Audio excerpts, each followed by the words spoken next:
Havenites, it is Thursday night, which means it's time for Shop Talk. So stick around while we play this awesome little intro.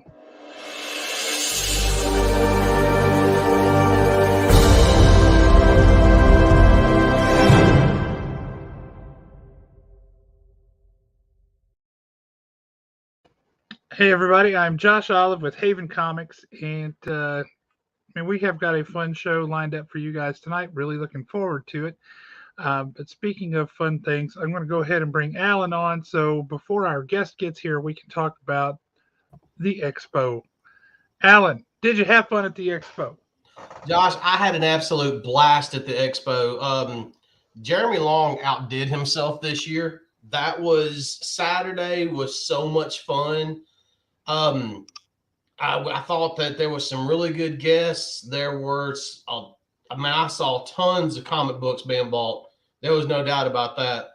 And it was like some really great booths. It was the best expo we've had so far. I really enjoyed it this year. You know, a lot of people were complaining about how long the line was to get in on Saturday. And I get that. It was long. I'm sure it was frustrating. And people are like, well, the lack of signage and all this stuff. And I got to tell you, normally they have 2.5 days to set up the expo before people start loading in. 2.5 days. This year, because the VBC overbooked the week before, they had 4 hours. 4 hours. Mm-hmm. So that it, especially considering that, holy smokes, that was impressive. Chris Johnson or Matt Johnson rather, saying, "What did I miss?" So what did he miss at the expo? Silverbacks, good to see you, brother, comes in and says, "A real banger," and he's not wrong. It was. My voice is still recovering from talking over 18,409 people. And let me tell you what, I think at least 18,000 of them show up Saturday alone. When I got there Saturday, the line went from the South Hall all the way to the Mark C. Smith Concert Hall. And for those of y'all that aren't from here and you don't know what I'm talking about, that's an extremely long line. And it already had a loop in it at the beginning too. Yeah. And at the end, it had a loop around the concert hall, actually back toward the box office and looping around that direction. That is a massively long line. Yeah, you would have thought somebody driving by would have thought it was a major concert going on. That's how many people were there. According to the police, some people were lined up outdoors, out the front doors, and it was causing a traffic problem. Wow. Nick, you need to at least keep us on in the background because our guest tonight, I will be asking her a question that you will be extremely interested in. Got to stay tuned to find out what the question is. And yes, Josh did eat someone. I always do.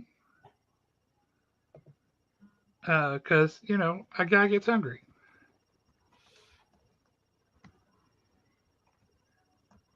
So what was your favorite part about the expo?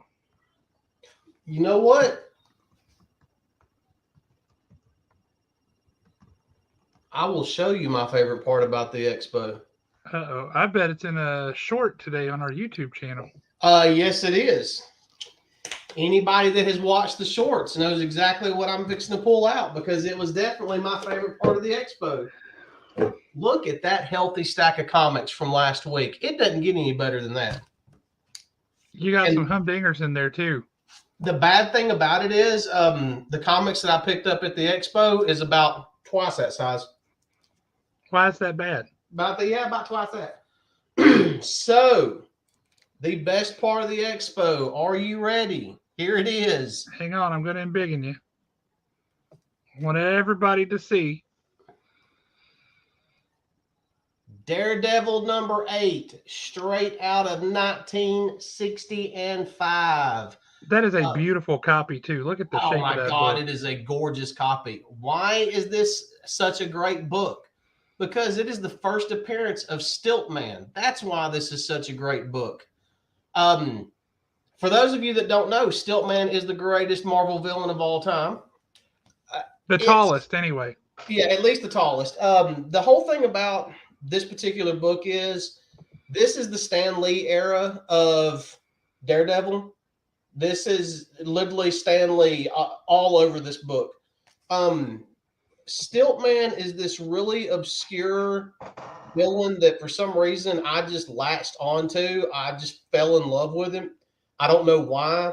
When you think about what he does and how he does it, he actually defies all laws of logic, reason, and physics.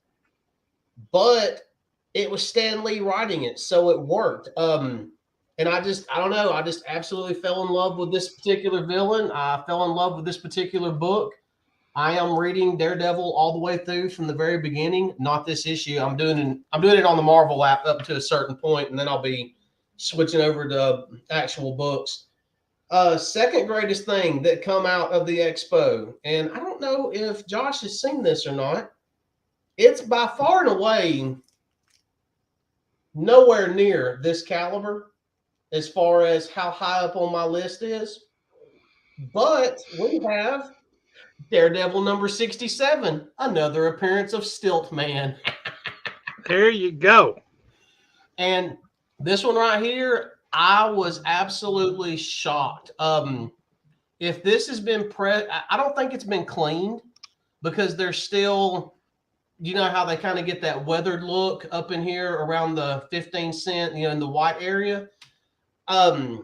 This book is in gorgeous condition. So yeah, these were just two of the books that I picked up at the expo. This particular book here, there's another story behind it, and that story is going to stay between the four people that was involved with it Saturday afternoon. Yeah, that's a pretty amazing story. Yeah, that was, I mean, dude, that touched me. I mean, that was just a great moment. This one was one of my particular finds, so I'm really excited over this one. So he was the one watching the live streams. Oh yeah, my live streams were, I mean, there was none better. That's terrible. Thank you for pointing that out, Mike. Well, it looks like we have got our special guest for this week, and I, for one, am very excited to bring her on. You ready to bring her on, Alan? Let's do it. All right. We are going to bring on the incomparable Miss JO Duffy. And I'm going to take you out of this view and put her into... Canned applause, really? I mean, thank you. Really? Well, you can't hear all the people in the audience because they don't have microphones. So we want to make sure that you knew that we were really excited to have you on. Well, thank you so much for inviting me. Sorry I had trouble getting in. Sorry I'm still tinkering a trifle, but device after device got pernickety on me when it was time. Well, not when it was time to log in, when it was time before logging in. So anyway, I know that pain very well. I appreciate, honestly, I did start trying 15 minutes early, but that turned out not to be enough time. I haven't done a Zoom meeting in months. I am so sorry. But I'm glad you were able to make it. We're really excited to talk to you. Everybody, this is JO Duffy. You have comic books in your collection written by this woman. I absolutely guarantee it. And not only do you have them, you love them. And I have to ask, and this is, well, I'll get to this. I'll get to it later. But I'm so excited. I'm just going to jump all over myself. Hey, you do you. We won't have a problem with it. Yeah. The comment section is judgment free. I'm not. I'm going to ridicule you for this, just so you'll know. You know, everybody in the comments will ridicule me too. You know that. They will all jump on me like a trampoline. It's all good.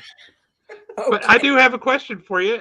We love a good origin story. Everybody does, I think. So how did you go from a young person writing in letters to comic books to getting an appearance in a comic book and then writing comic books? That's a heck of a story. How did that happen? Okay, the way it happened is after college, I thought I was going to law school, so I needed a job. because my parents are brilliant. They took such good care of us, but they're like, we're not carrying any slackers here. You're not going to read comic books in our basement, kid. So I got a job in a law firm and realized that although my family is full of lawyers, and I love lawyers, and I respect lawyers, and I admire lawyers, the good ones, only the good ones, of course, I wasn't meant to be one.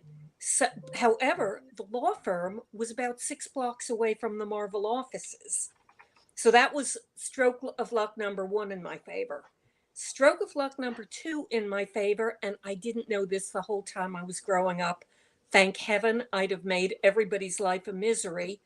It turned out that Stan, yes, Stan Lee, Stan the man himself, my hero, was a friend of my mother's dearest friend. I had no idea. It's like I was like just a couple of short degrees of separation away from Stan. And when Aunt Bunny, as I nicknamed her, although her name was actually Winnie Duane, when Winnie Duane found out how much I hero worshipped Stan and how much I would love to work for his company, she asked her friend, Mr. Sandy Schechter, who was involved in, I believe, the King Syndicate newspaper strips, and he asked Stan, who wrote me a lovely note, which he dictated but didn't sign, and said to them at Marvel, she's not asking to become the next writer of Spider-Man. She's asking for a toe in the door. Meet her and see if she's worthwhile. And luckily for me, Archie Goodwin, my future mentor and one of my greatest friends, and someone to whom I also owe the world, was editor-in-chief at the time.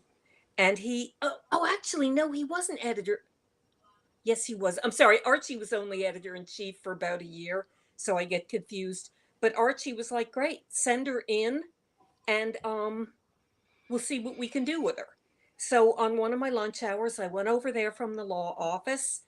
Because I was working in the law office, unlike all the comic book kids, of whom I was one, instead of going in there in jeans and a Spider-Man t-shirt, I went in a suit and high heels, and that probably didn't hurt a bit. So they gave me a proofreading test, and here is the next stroke of unbelievable luck. Guess what I've been doing in the law office till my eyes bled for the past X number of months? So I was like, the part on the guy's hair in the back of panel 3 moves from right to left when he turns his head. I was so pernickety. It was a windy day. Just they were like, what the heck just hit us? And it turned out there was a job they had me in mind for. But again, a future dear friend and a good friend to this day, Scott Edelman, who already worked at Marvel and was already writing for them, also applied for that job, and they very rightly picked Scott. But a couple of months later, when I was like, well, it would have been nice. Now I got to get out of this law firm. Archie called me because the person who had been in charge of their proofreading and also their original art returns suddenly had a change in life circumstance, and they were abruptly with nobody to return the artwork to the creators, to make sure the artwork had come back from the printer in the first place, and to see that it got to, Jack Kirby and John Buscema and John Romita. And again, holy crud, unbelievable luck. So he called and said, do you think you could give up the law office, not to write for Marvel, but just to come in, proofread when we need you, and give the artwork back to the creators? And it's like, oh, you mean I get to sit there and look at Dave Cockrum originals and George Perez originals and meet George and meet Dave and meet John and meet Gil Kane and meet Bob Layton and John Romita Jr. and all the Buscemas, and Jack I didn't meet till later, but he was on the phone with me and sending me letters that very day. So not only did I get a toe in the door, I was in a position where I got to meet everybody. In those days, very briefly, writers as well as artists got a piece of the original art, something I ardently argued against at the time, but I didn't really understand economics at the time, and I now think, it would have been okay for writers to have a page or two. But anyway, at that point they did. It was the policy. I got to meet everyone. And I was profoundly lucky. In addition to all the great creators I've mentioned, Marie Severin was one of the people running the bullpen.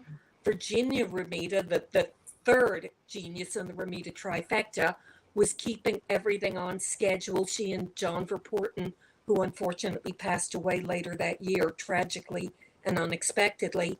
But I got to know everybody. I got to know Patty Cockrum before she was Cockrum, but boy, was she unequivocally Patty, and so on and so forth.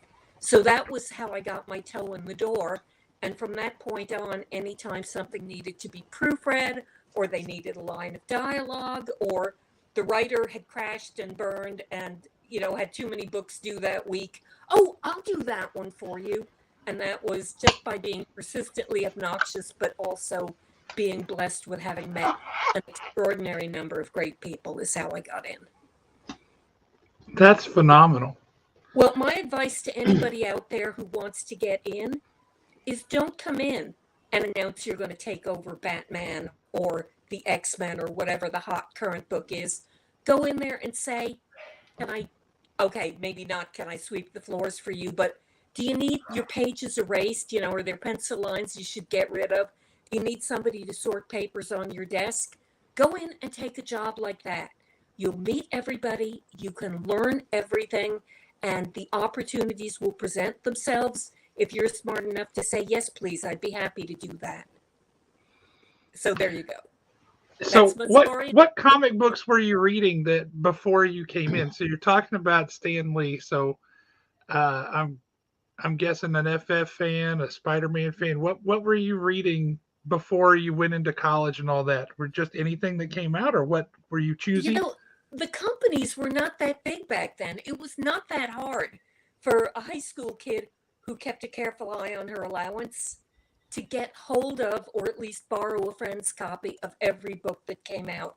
So I wasn't reading the Gold Key or the Dell, and I kind of outgrown my love of Archie, although Archie's a great line. I wasn't reading them then, but pretty much everything Marvel and DC were publishing in the mid-1970s is what I was reading. What a wonderful era that was. So much great stuff. So great. So many wonderful people.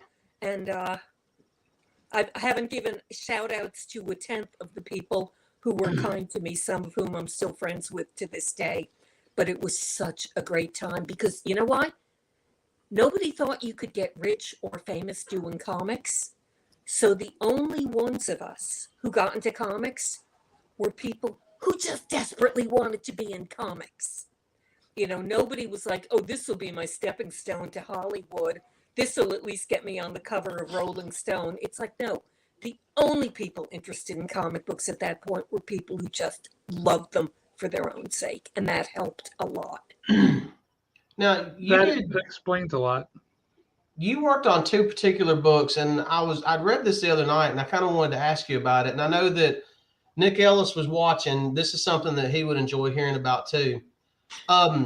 You worked on the English translation of Akira.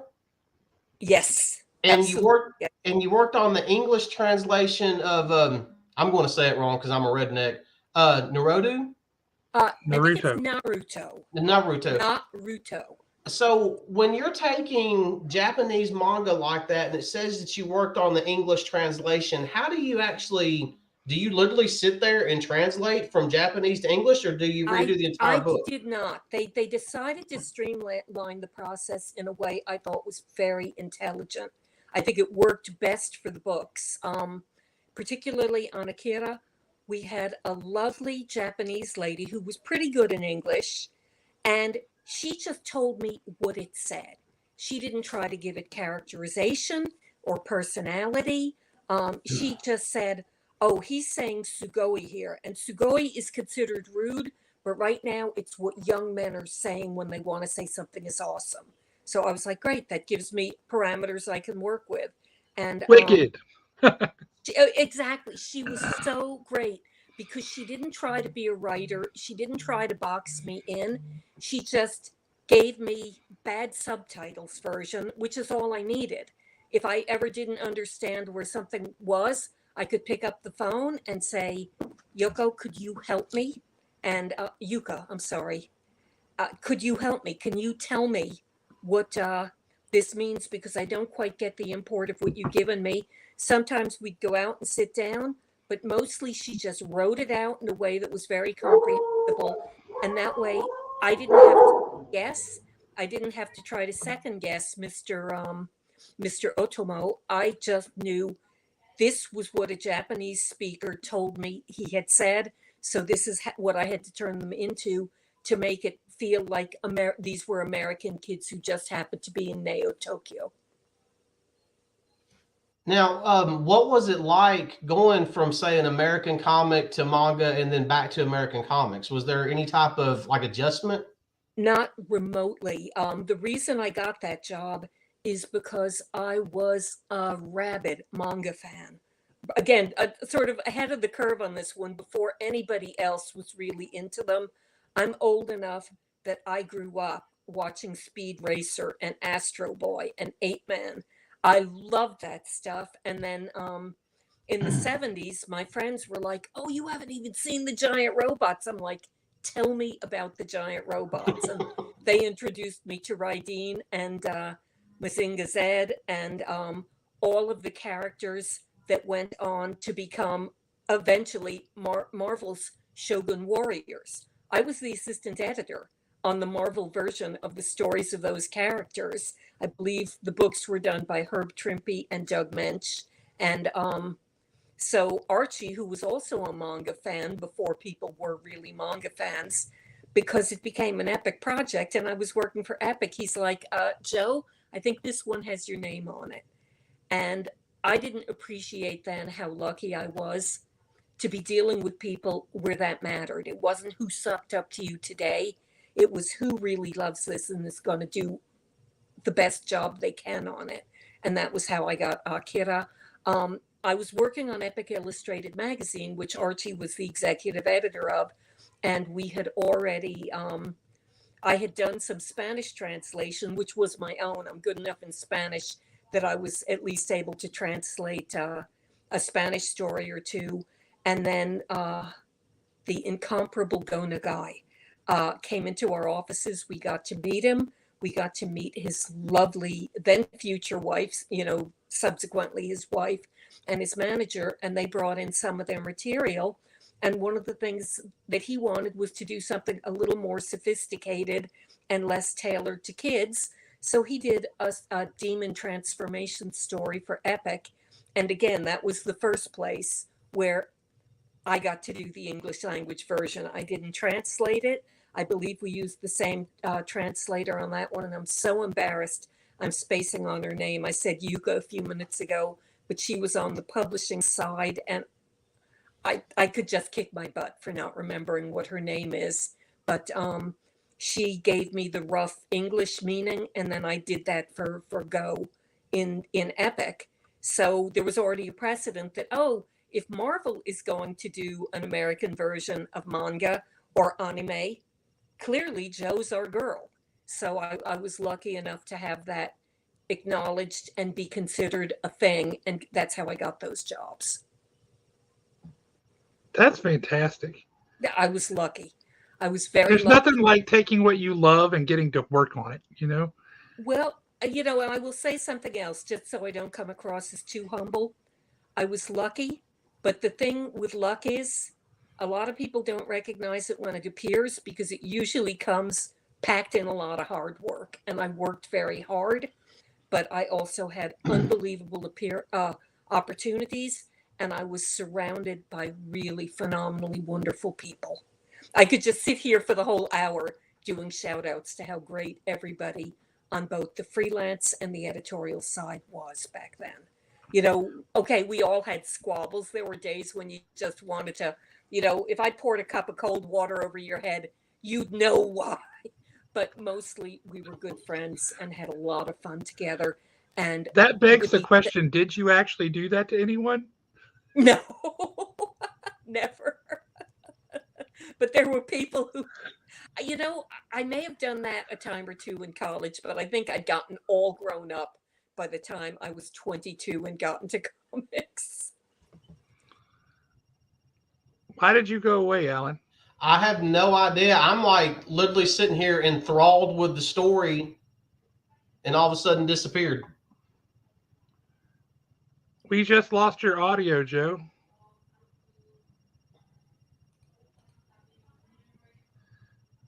We just lost your audio. We can't hear you anymore.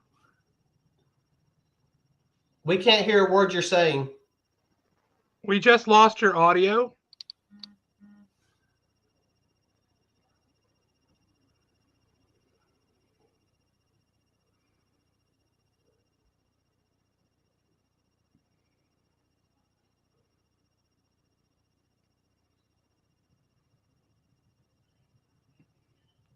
Oh no. Technical difficulties. How fascinating is this though? I mean, what a history, what a story. Really, I knew, like I said, I knew that she had worked on some manga. I didn't know it was to that extent, and I was really curious as to, going from American comics to manga back to American comics and how all that works out. But dude, I can sit here and listen to those stories all night long.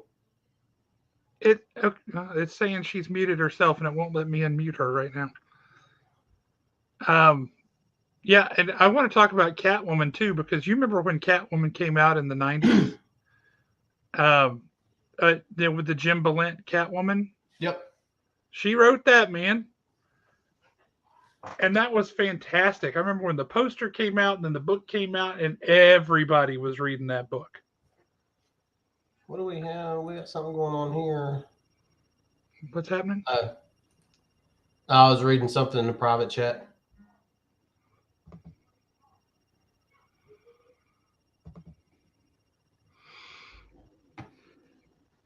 So while we wait, y'all go check out the latest short. Yeah, the latest short is pretty good. Speaking of the shorts and such, I think it's incumbent on us to talk about the number of subs that we're at. We might actually have to eat a Sticky Fingers pizza online, man. We are getting closer. We are up to 382 subscribers. And we've actually jumped from the expo to now. I think we've jumped almost 20 subscribers. Okay, so we've lost Joe entirely. Hopefully she'll come back soon. I hope so, because I definitely want to hear more from her. She's got such amazing stories. She talked about Marie Severin, and I want to talk about Marie Severin. That woman was incredible. Just fantastic. But in the meantime, if we want to bounce back to the expo real quick, I got to tell you, meeting Ron Friends and Tom DeFalco and Roy Thomas was amazing, and they were phenomenal. But the big surprise for me, I expected that, right? But the big surprise for me was Nathan Zerdy and Bianca Roman Stumpf. I had so much fun with those two. Were they not just phenomenal? Yes, Holy they were. smokes. I had tons of fun with those two. I felt like I had known them for years, right from the jump. Like within 2 minutes, I felt like I had known them for years, and it was awesome. And I tell you what I'm going to do. I know a lot of y'all know Nathan Zerdy. I mean, y'all know his work. Y'all know some of the art that he's done. But y'all might not know who we're talking about when we talk about Bianca. So what I'm going to do right quick is I'm going to go to her Instagram page, and I'm going to post it in the chat. So y'all need to go check her out and follow her on Instagram. She has tons of art on there. Super sweet lady. It's got some really cool stuff. I mean, everything from Universal to Disney to original stuff. I mean, she has it all on her Instagram.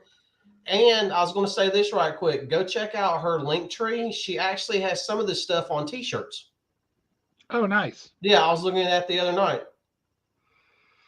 I tell you, go to Universal Studios and any of the like t-shirts and things she has with funny dinosaurs and stuff like that. That's her artwork all over the place at Universal Studios there in Orlando. But yeah, she was just an absolute hoot. Really liked it. Okay, Bill Fisher is asking the important question here. Who all signed the tablecloth? We had a handful this time. We had Tom DeFalco, Ron Friends. Ron Friends drew a little Spider-Man head. Roy Thomas. Roy Thomas drew a Hawkman head. Sam De La Rosa signed it again. Brian Silverback signed it again and drew an absolutely sick Venom on there. Yep. And he had an ink spill where he spilled blue ink on it. And instead of like being, oh, well, it's ruined, he turned it into a feature. Like it was a bug and he turned it into a feature, and it's awesome. It was brilliant. If he hadn't told me what had happened, I never would have known. And then Nathan Zerdy drew most of the drawings on there are about, yay tall. Nathan Zerdy drew one on there that was taller than I can show you. It was this tall. And he drew Livewire, which is cool because the next issue of Superman that comes out has his cover of Livewire on it in a similar pose. So that was pretty cool. Yeah, and I am looking forward to seeing what all he ends up doing in the future with that Madeline Moonlight, the new Moonlight, the new character that was introduced in, I believe, Superman 2. I'm more interested in his transition over to Marvel and seeing what he does over there. I'm really excited about that. Now, something else I'm excited about, let me see if I can show you guys without breaking my neck, because I've got something heavy sitting on this, so I've got to be careful. There we go. All right, embiggen me. All right. Stephen Butler started a jam piece for me 5 years ago, 4 years ago. He drew Spider-Man and then he laid out a bunch of villains around it. And then he inked the Spider-Man, but he left everybody else in pencils just to give folks an idea of where people should go. So I got 3 awesome artists, and I didn't have time to get more because some of these guys kept it for a while. So I've got more coming. But this is well on its way now. So the Spider-Man in the middle is by Stephen Butler. The Venom is by Sam De La Rosa. The Kraven the Hunter is by Ron Friends. And the Electro is by Nathan Zerdy. But look, okay, let's see how close I can get here. Look at that. Look at that Venom. Look how tiny, but how awesome is that Kraven the Hunter. And then Electro. But you can see, I think, anyway, maybe it's hard to see. There's Rhino. There's a whole bunch of guys down there. Scorpion, Mysterio, Doc Ock, Vulture, Green Goblin. They're all on here. They're just light pencils, so you can't see them very well. But yeah, eventually I'm going to have this full up with drawings by a lot of people that I can display on one single piece. So I'm really excited about that. The other thing I'm really excited about from the expo is this commission that I got from Ron Friends.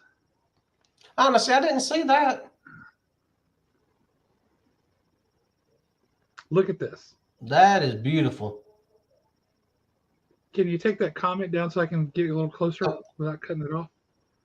I'm too busy looking at the art. All right, look at Spider-Man.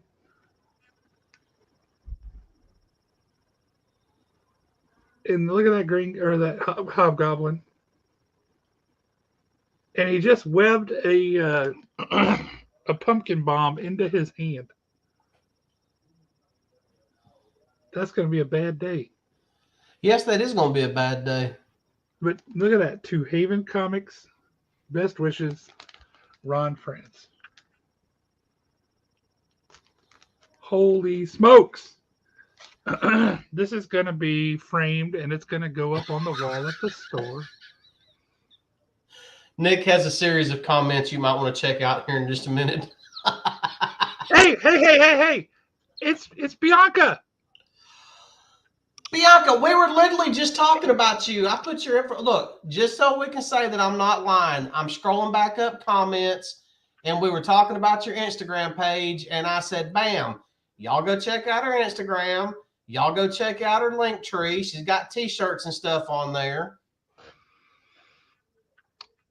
It looks like, I don't know if Joe, we had Joe Duffy on, and it looks like her technical difficulties may be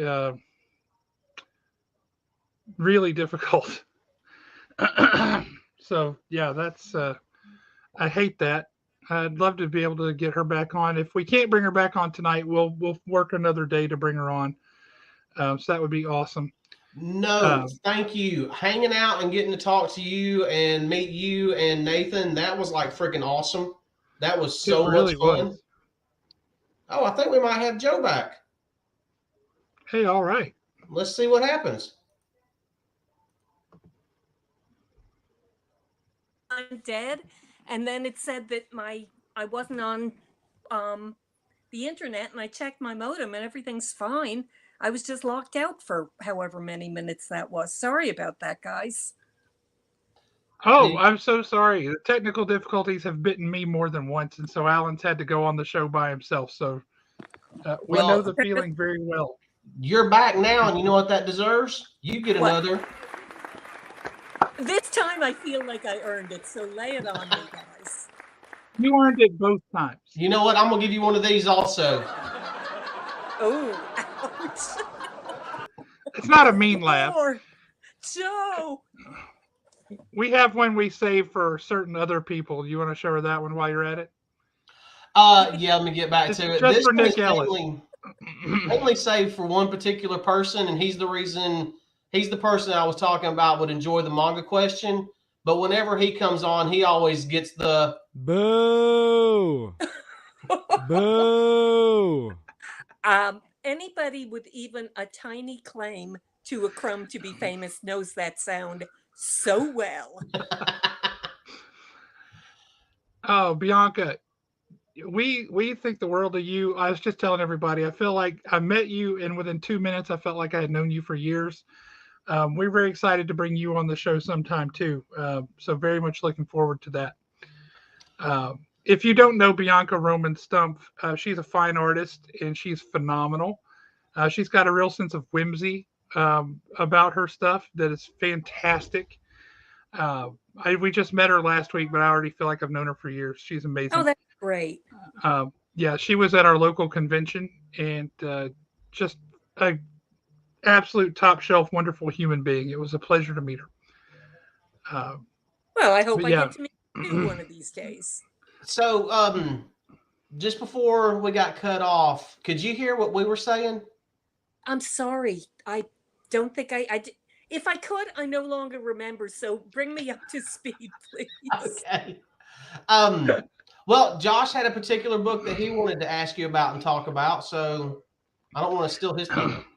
I did. I was wondering, we had Jim Valentino on here a few weeks ago, and we've had several folks. And one of the things that we've really been talking about a fair bit lately is how you get things published and how you get certain, the pitches that you make to editors and things about stories and such. And one of those things that I was curious about is when you did Catwoman at DC, how did that come about? Because you had really been a Marvel person, and I always associated with you as a Marvel person really prior to that. Well, the reality is I was a DC person before I even knew Marvel existed, only because as a very small child, The Adventures of Superman, Strange Visitor from Another Planet, and Who Disguised as Clark Kent, that was my introduction to comics and superheroes. Marvel. So you're a fan of George Reeves? Oh gosh, yes. If you ever saw a picture of my dad who wore glasses, he looked so much like George Reeves at that same age. So it was kind of, Clark Kent is my father. But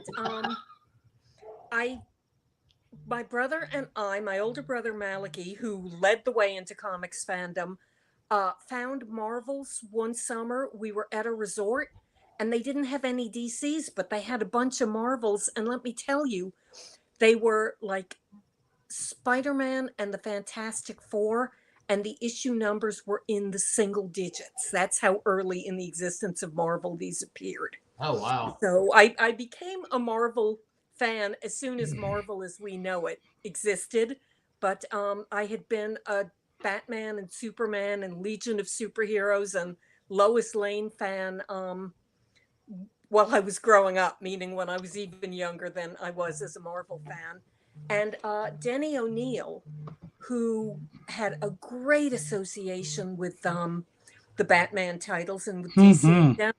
He he came over to Marvel for a couple of years and replaced me as Frank Miller's editor on Daredevil and did an awesome job, so can't begrudge him. But I have to ask this question now that you brought that up. That seems like that would be a really tough job. What? Being Frank Miller's editor. Oh my gosh, it was absolute cake. Editing Frank was always unbelievable fun because he was incredibly enthusiastic. He was like a skyrocket, you know. It's like, don't stand in his way, don't tell him no unless you have a really good reason. The one thing I will say about my early days editing Frank is I learned very quickly never to be arbitrary. And if I wanted him to change something, I didn't say change it. I said, why did you do that?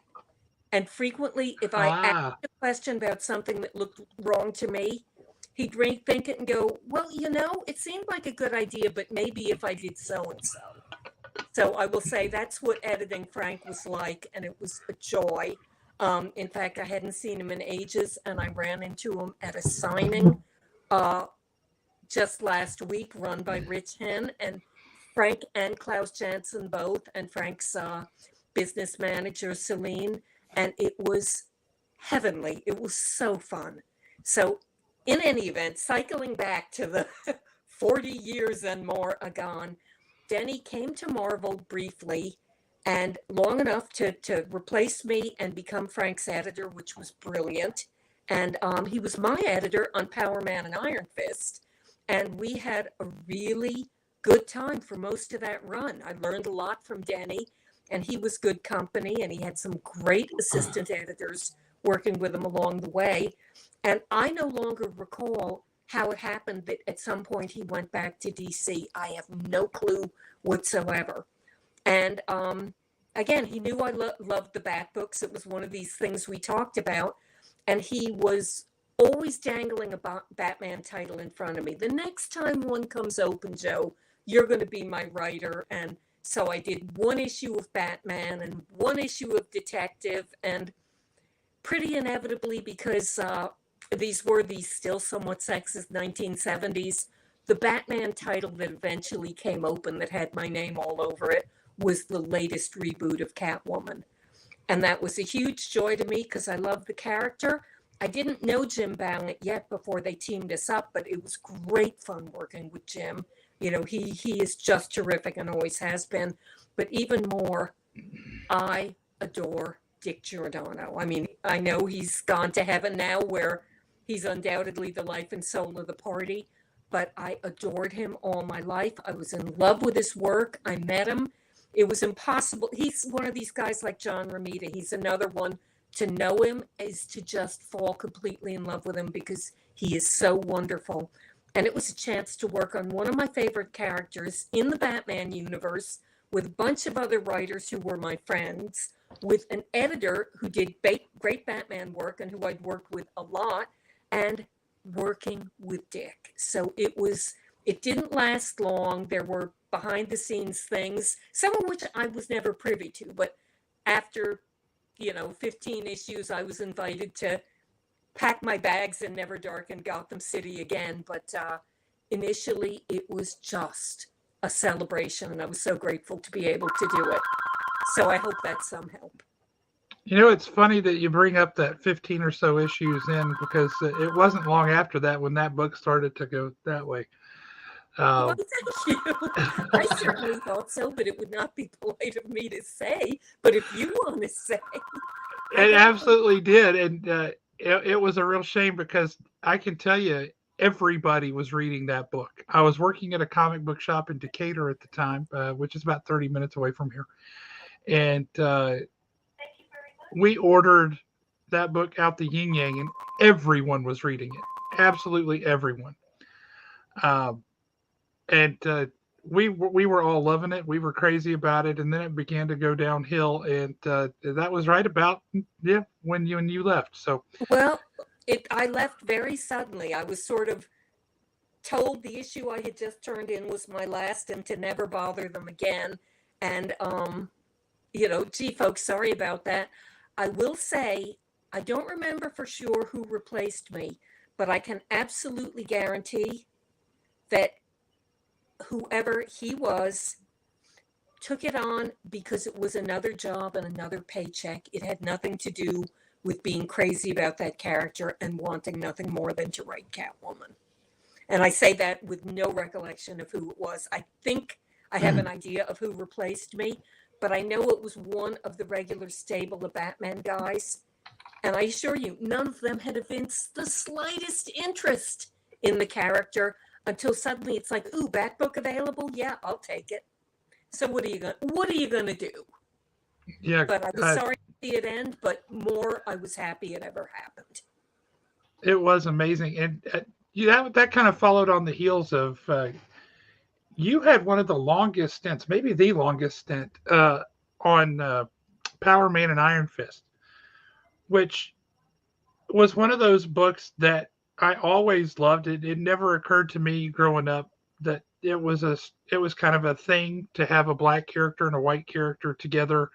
But it was back in, when that first came out, that just wasn't something that happened a whole lot outside of the realm of places like comics. And we were still working through some issues. God, we're still working through some issues. Yeah. Two steps forward, one step back. And yeah. But you kind of had a different take on Power Man and Iron Fist a little bit. You had a sense of humor in there. It wasn't just all bum bum bum. There was some humor. There was some fun to it. And for me at that age, that was perfect reading across the board. And I just wanted to say your run on that book, by far the best run of that book to ever have happened. Oh, thank you. I will take it. You know why? Because I really liked my run on that book. I was a huge fan of both those characters when they were separate in their own books from the day they appeared. I was thrilled when they put them together, and even more thrilled when nobody could quite get a handle on how they wanted the team to work. And again, this was another case of me. I'm here. I love them both. I want to write them. And I worked with some brilliant artists on that book. And I will tell you that there again, sadly, and this is the difference of just having been in the business for a few years, there were office politics. And that's the only reason I ever, quote, left the book. Somebody else really wanted that job and really wanted to work with my characters and the art team at the time. And see you, sister. We know these books were going to be canceled, but now that you've made them really successful, take your luggage and don't darken don't darken Times Square or Kunlun again. And that was the end of me. And I'm sorry. So you took characters that they never could quite settle on an approach with. And I think that's fair to say. Like they had the idea, but they couldn't settle on the approach on how to execute it. You execute it, you get the book up and it's selling well, it's doing well, people are loving it. And somebody else goes, hey, that looks pretty cool. I'd like to take that over now, please. And they say, oh, sure, you won't mind, do you, Joe? Here you go. And they hand it off to somebody else? Are you kidding me? Much. Well, see, I've just sat here and got curious, so I put the power of Google to work, and I think I know who replaced you on Catwoman. Please don't say his name. It would be so ungentlemanly and low class of us to say his name after the stuff I just said about him. But I'm sure. I mean, Joe, let's be honest. You kind of helped shape some of our childhood. And then you gave or us young adulthood too. Yeah, and then you gave us Glory in the 90s. If you need me to be low class for you, I can go full blown redneck. I will do it for you right here, right now. You know, I get a little wistful because a lot of the times I have felt now don't cry for me, Argentina. I am having a great life and a great career, and I have never written a book I did not completely enjoy and have a wonderful time on, to the extent that if I didn't need to make a living, I'd have felt guilty about taking the paychecks. But the thing is, I do get a little bit wistful that sometimes I take on the impossible missions. I'm the team, or I and my artists are the team that goes in when it looks hopeless and we save the day. And then somebody in a big shiny uniform with medals on his chest rolls his tanks across the border and declares himself the liberator and tells me I'm no longer required on that land. And it's happened more than a few times. Glory, I will tell you, I got pushed off Glory because a huge name guy got interested not in Glory, but in one of the characters I created to support her. And everybody was like, oh, we can get this guy. But he thinks your stories might conflict with his plans. So see you later, Joe. And again, I was like, well, thank you. It was a character you created. But the best part is he never did the project. He just said he wanted to. He wanted to long enough to get me fired. And then the great project that was going to replace me by this superstar I admire hugely, he didn't do it. So, but in the meantime, I was again out on the streets going, what can I write next? So, and like I said, I get a little wistful about it sometimes. I feel, I am so freaking conceited, but you're going to hear it here. I feel like Fred Astaire or Gene Kelly, in that a lot of people see them dance and think they can dance too, because these guys who have worked so hard for so long and push themselves so relentlessly do things so well it looks easy. And yeah, conceited as heck, I'm going to say I sometimes think I make the difficult look easier than it is, because you only see the result, you don't see the work. And a lot of people have come along and said, oh, I could do that too. If she can do it, I can do it. Well, no, you can't. But by then I'm already out of the job, and nobody has ever had the class to say, we were wrong. Our book is plummeting. Would you please come back? So that has not happened every job, but there have been a couple I was heartbroken to lose, and I lost them because once I had done them well, other people said, we could do that too. And I will say that unlike Mr. Astaire and Mr. Kelly, I didn't have an obvious immediate talent that people would break their legs trying to imitate. So it probably happens to writers a lot more than it happens to genius, charming dancers. But anyway. Probably, I think you're probably right there. We have a question in the chat. People want to hear about your work on Star Wars. Of course. Yet another case of, I saw Star Wars the day it opened. I was an insane, crazy, mad, crushy fan of Mark Hamill anyway. But because Marvel was doing the comic book adaptation of Star Wars, we had seen the photographs and the scripts. And Chris Claremont, who didn't have a job in the office, caught the morning show and came into the office at lunchtime and is like, you guys have got to go see this. So my brother Malachi and I, as soon as we got home from work that day, went running out and caught the late show. So Star Wars fan from the day it opened. And when it was Roy Thomas or David Michelinie and Walter Simonson or Archie Goodwin doing Star Wars, who am I to do anything but completely enjoy those stories? But every time it looked like they might need a Star Wars fill-in, or maybe there'd be an issue where one of the regular guys couldn't make it, I was like, me, please, me. And what eventually happened was David and Roy and Archie were all busy elsewhere. And Denny accepted the writing job. He indicated he'd like to do it. Simonson, then the editor, assigned him. And then every month he came to her and said, I'm a little overbooked. Could you get a fill-in? I'm a little, so my first couple of issues of Star Wars were all fill-ins because Jenny was a little overbooked. And finally, I just went to Wheezy and said, can I please start doing some big story arcs? I think Denny's overbooked and this is my series. And she laughed and said, I think you're right. So that was how I got the job, because I was insane about Star Wars. And again, it was the old, yeah, I'm here. Let me do it. Let me do it. Please, I'll do it. Just give me a chance. And, thank goodness in our 20s or our teens, we all have that kind of energy, because it was the only thing that ever got me anywhere, was being the person who'd step in and go, sure, I'll pull an all-nighter. I'll do that right now. So with your work on Speaking of, I say, speaking of Roy Thomas, before I forget, he was here in Huntsville this past weekend for the Huntsville Comic and Pop Culture Expo. And he said, I told him you were going to come on the show, and he said to tell you hello. Oh, well, Roy, I'm sending one back in time to you too. Hello, and I hope your recent birthday was an absolute blast. You deserve it. You always do. He was a very nice man. Roy, we had him, Tom DeFalco, Ron Friends. Oh my we're God, all here. My buddies, how wonderful! Yep. You must have had the best time. We had a great time. I was just showing people while you were out trying to fix your IT stuff. I got this commission from Ron Friends. Oh, I can't see it. I lost my glasses doing IT. Embiggen me there, Alan. Bam.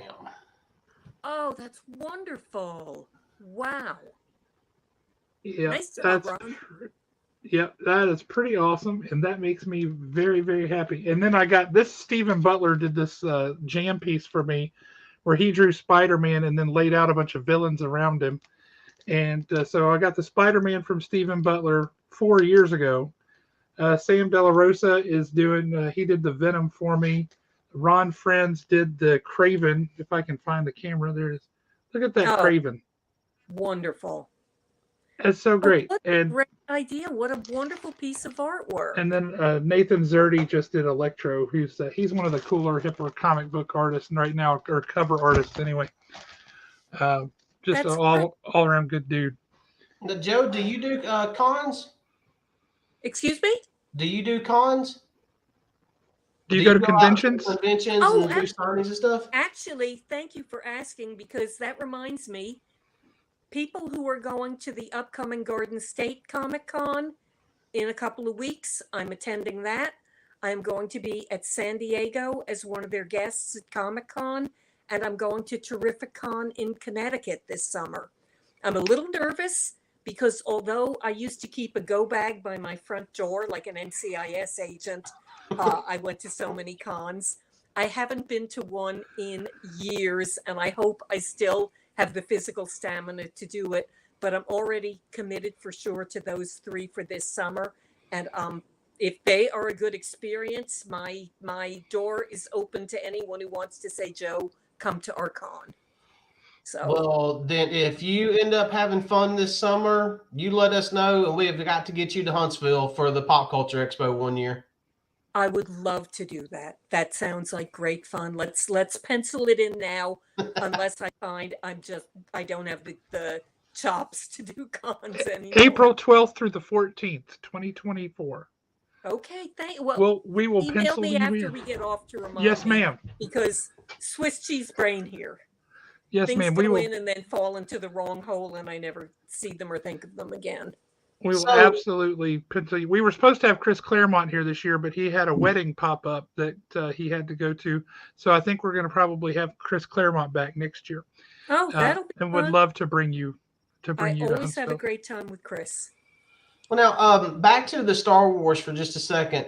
When you were writing Star Wars, was like Lucasfilms and Marvel and them, were they very controlling of the story and the direction it was going in, or did they just kind of let the writers of that era just kind of do their thing?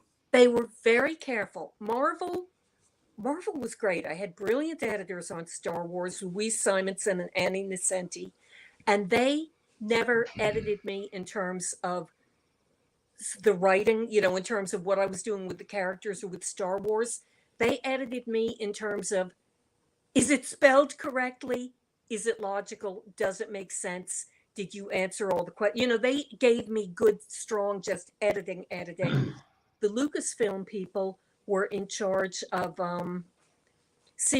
not seeing what I did, but seeing that I didn't do anything that would put me in conflict with the comics, with the movies, sorry, including things that hadn't happened yet. Their policy at the time was everything we all were doing was absolutely part of the official continuity. I gather since the universes have gotten huge and exploded, that's no longer the case, and I'm in some tidy little AU pocket now. But at the time, we were considered to be part of the continuity, and what Lucasfilm did was not try to control what we did, but try to head off conflicts and mistakes. They it was so cute. It's cute, I say, about the people I worked for, but it was so sweet. They were reading the stuff and paying careful attention to it and treating it as though, we were writing part of their story. And that included Mr. George Lucas himself, which to this day thrills me no end, because golly, George Lucas was reading my work. Granted, it was my work on his stuff and his characters. But one of the best things that ever happened, and I'm sorry, you had a girl as an editor, you had a girl as the writer. At one point, you also had a girl as the artist. Gales of Giggles here. We got a message from Lucasfilm when I was doing the hunting for our friend in the Corbomite story, which turned out not to be Han. It was always meant to be Cheeto, the bounty hunter. But we made it look like our heroes were going to recover Han before he was saved in the movies. And I got a message, and it said, "You haven't done anything wrong yet, but George can tell you are thinking of flirting with forbidden issues, and he said to tell you to stop it." And we would never have dared to touch that. We were just doing a story to make it look like we were going to, because we thought it was exciting.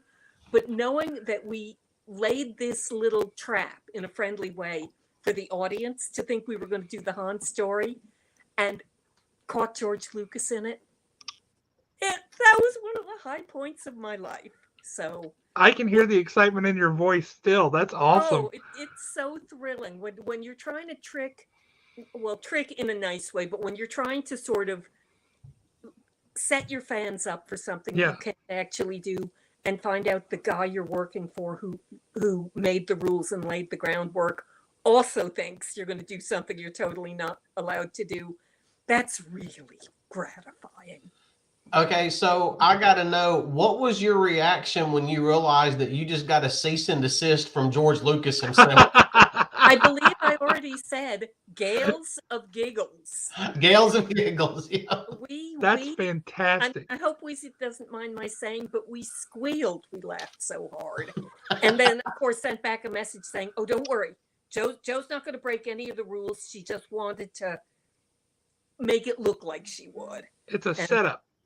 Yeah. So that was how our relationship with Lucasfilm looped. Yes. Gee, I'm not dyslexic. The people at Lucasfilm, I will say, were absolute sweet peaches. They really were. I loved working with them. They were so nice. They occasionally came to New York, and we'd get to meet them face to face. And of course, at the same time I was writing Star Wars, I was also helping Archie Goodwin edit the film adaptation, the comics adaptation of Raiders of the Lost Ark. So dealing with them with something where I was just a fellow authority figure and it wasn't my work on the line anymore was also just such a great pleasure. So, I mean, believe me, I had days when I went home and cursed everybody because I'm human, and trifles, seem like meteors when you're tired and young and they're your whole life.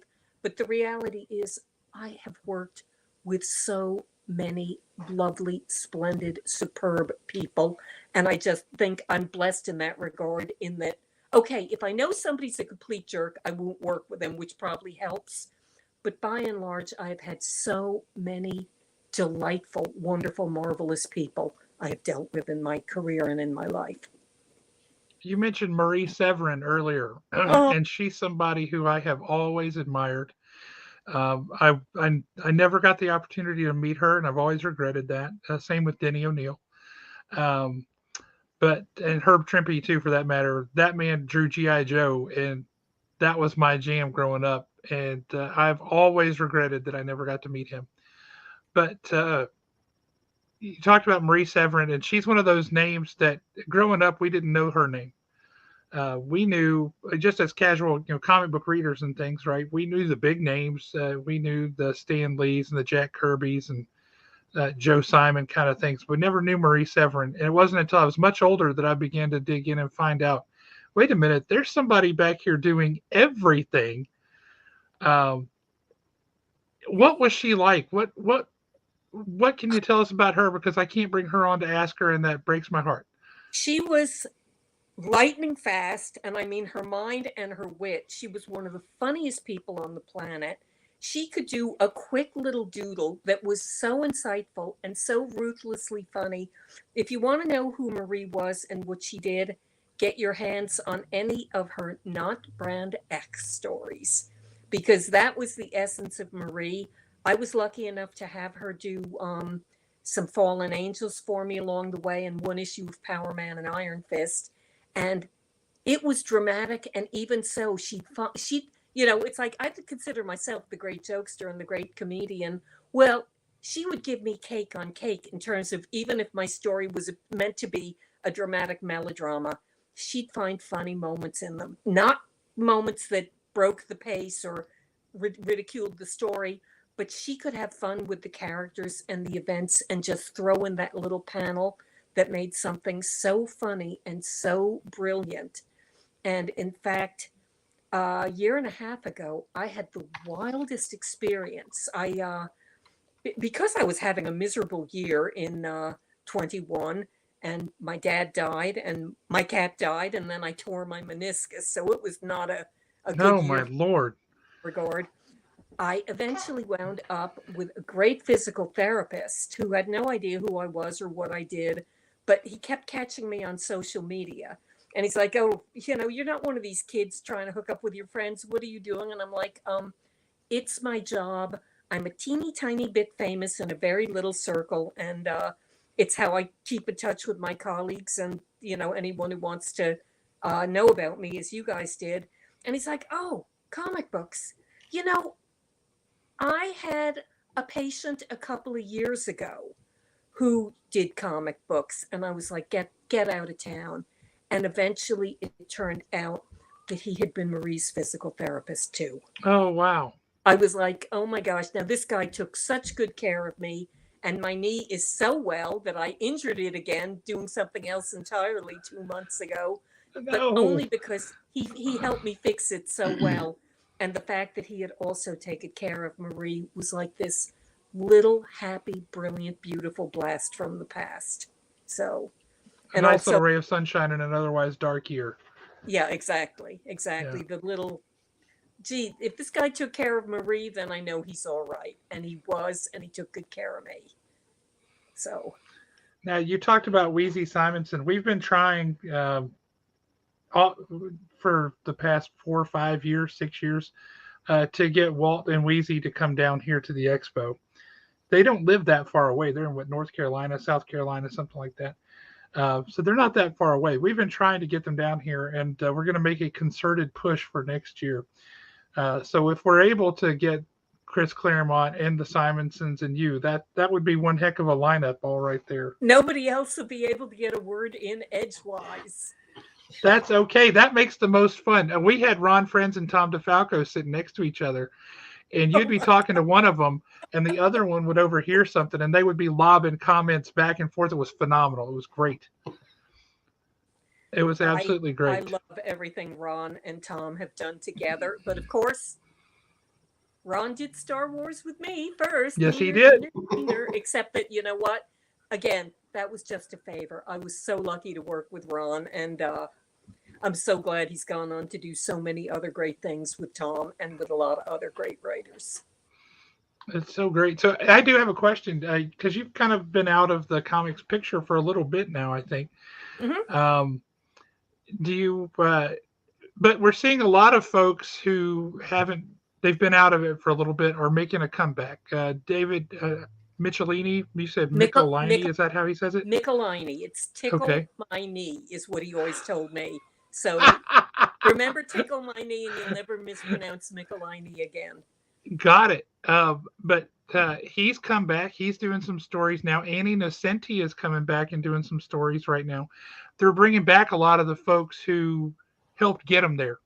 Yeah. Right. And I'm wondering if somebody were to call or shoot you a message, do you have somebody that you would like to write? Is there a story you'd like to tell that you've got tucked away? You know what? I have never done that. I never break my heart over jobs I may not get and characters I may not touch. I just enjoy what other people are doing. And if somebody wants to reach out and say, hey, Joe, would you?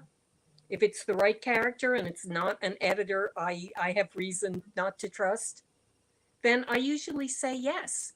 But like all of my friends of about my age who suddenly found ourselves without our jobs, it's like I didn't decide to leave so much as, suddenly I was radioactive. I think you hit a certain age, and unless there's some hugely important reason to keep you around, it's like, oh, we don't need her anymore. Oh, she could go do something else. So, if somebody were to call me and it was an okay offer, I definitely probably take it.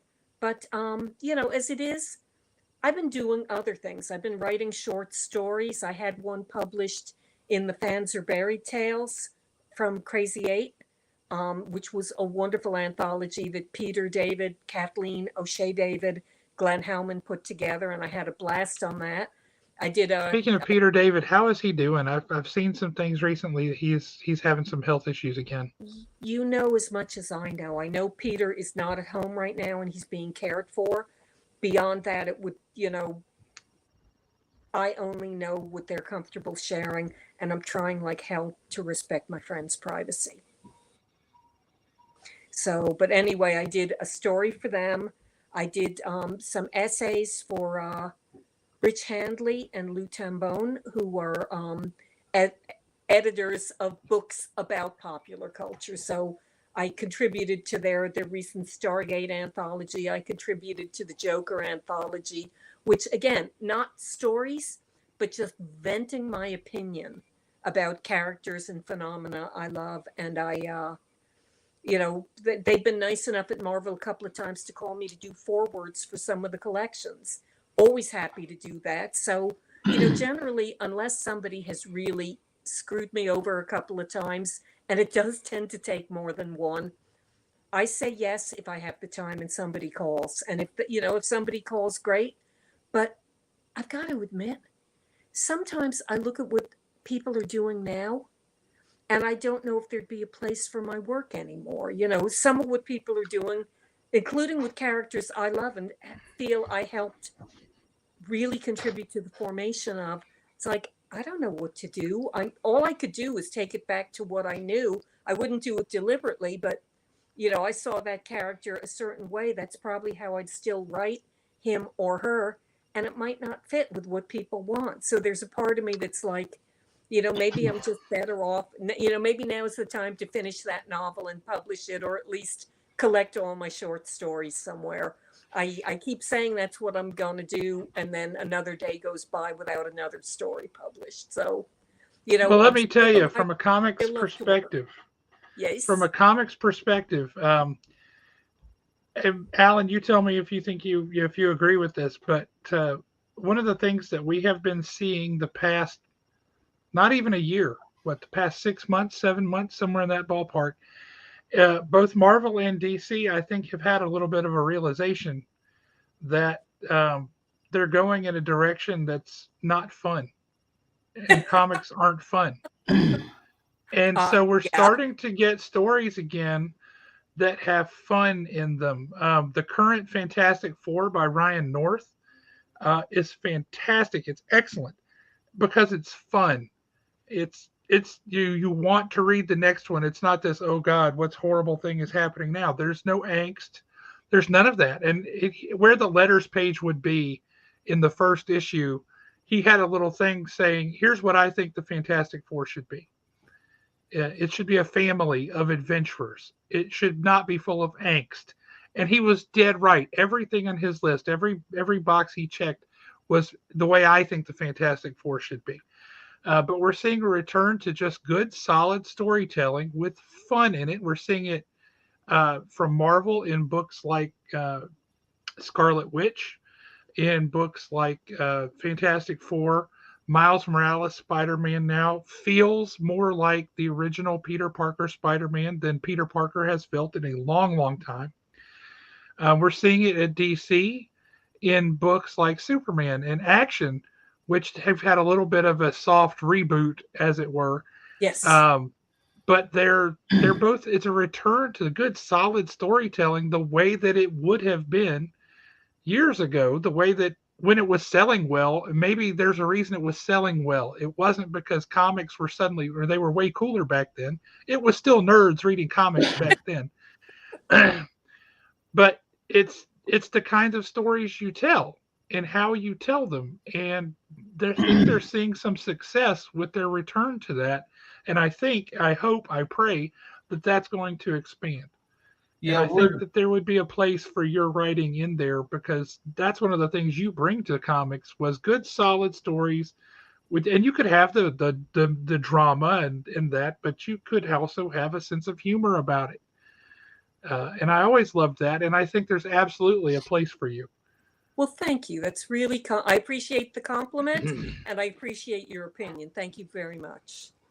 Do you agree with that, Alan? What are your thoughts? Yeah, I think right now we're definitely getting more character-driven stories out of Marvel and DC. I'm enjoying Batman and Superman both again, but honestly, Nightwing. My favorite DC book right now is Nightwing by Tom Taylor. I mean, it's just Nightwing kind of carrying DC. It was carrying it there for a little while. And then they started going more character driven. It was no longer the crisis of the month. We're going to get that from DC, but I think it's going to get toned back some. Honestly, I would like to see, and I mean, this is just kind of my dream, my wish list here.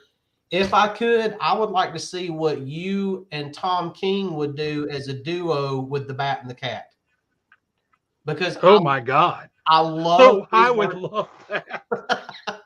I loved his version of Batman and Catwoman.